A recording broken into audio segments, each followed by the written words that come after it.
You know, forget the flashy cars and the giant logos on everything. The real signals of wealth, they've gone quiet, almost invisible if you don't know what you're looking for. So in this explainer, we're gonna peel back the curtain and break down the silent signals of wealth today, looking at everything from health and assets to the actual mindset of the truly wealthy. Let's dive in.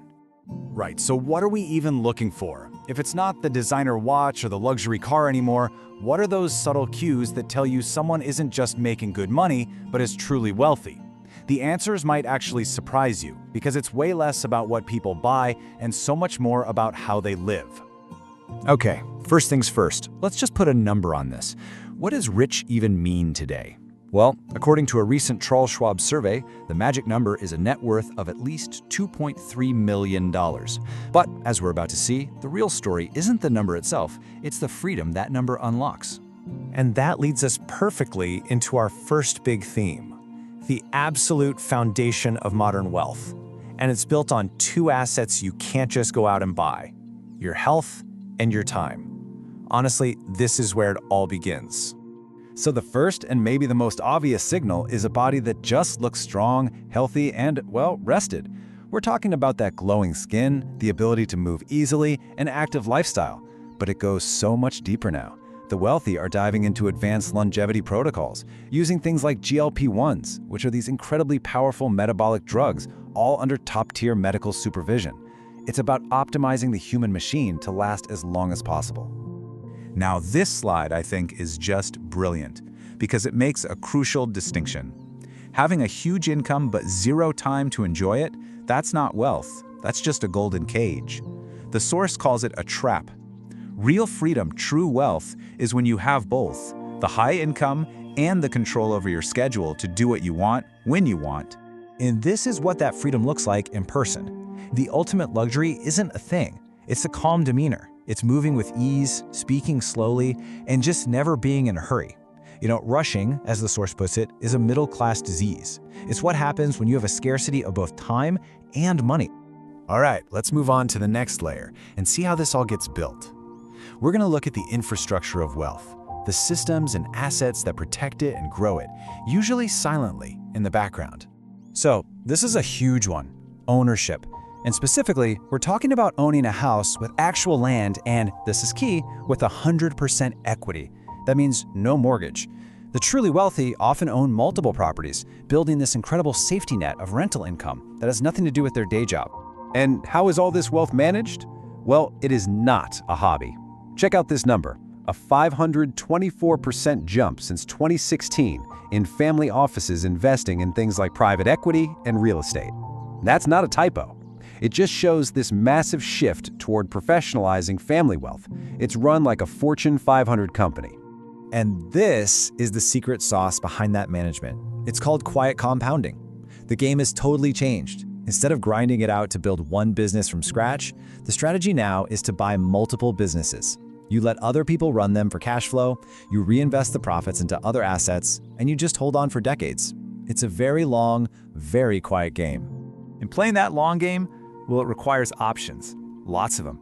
This chart shows that about a third of the ultra-wealthy hold a second passport. Why? It's a strategy. It's for lifestyle flexibility, for smarter tax planning, or, frankly, it's an escape hatch if things get unstable in their home country.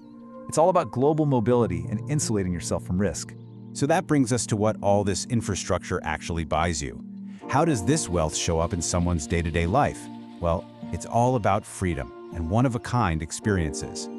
Let's talk about travel, because the signals here are super clear. It's the ability to just decide to go somewhere and go. No saving up for it. It's flying first or business class on those long-haul flights. And maybe most importantly, their stories aren't from the usual tourist traps. They're telling you about these unique, off-the-beaten-path experiences. Some even travel specifically for cutting-edge health or beauty treatments. Now, here's a concept that just blows my mind: the ability to literally control your climate. If you have enough wealth, it can always be summer. The moment the weather turns bad or the environment gets unpleasant, you just leave. You change your coordinates. Wealth gives you the ultimate bypass to the discomforts of geography. And this is pretty much how they do it. Private jet flights hit an all-time high in 2025. And look, it's not just about luxury anymore. In a world that feels more and more controlled, the ability to move freely, privately, and on your own terms is becoming the ultimate flex. It's the ultimate signal of autonomy. All right, so we've talked about the individual, but what about the family, the next generation? Our fourth theme looks at legacy, and specifically at family structure and public influence. This one is genuinely fascinating, and it's a super recent shift. For like 150 years, the rule was simple. As income went up, birth rates went down. That has completely flipped. For the first time ever, the ultra-wealthy are now having more kids than the middle class. It's created what economists call a fertility J-Curve. Having more than 3 kids is now a quiet signal of having massive resources. And this ties right back into that time freedom idea we talked about. The source argues that the two-income trap, two exhausted, high-earning parents with their kids in daycare all day, is just that, a trap. The wealthy approach is totally different. They optimize for control over their time and their kids' upbringing. And that's why having one parent stay at home has become this powerful new wealth signal. Okay, what about public perception? Well, the wealthy don't really use PR for fame anymore.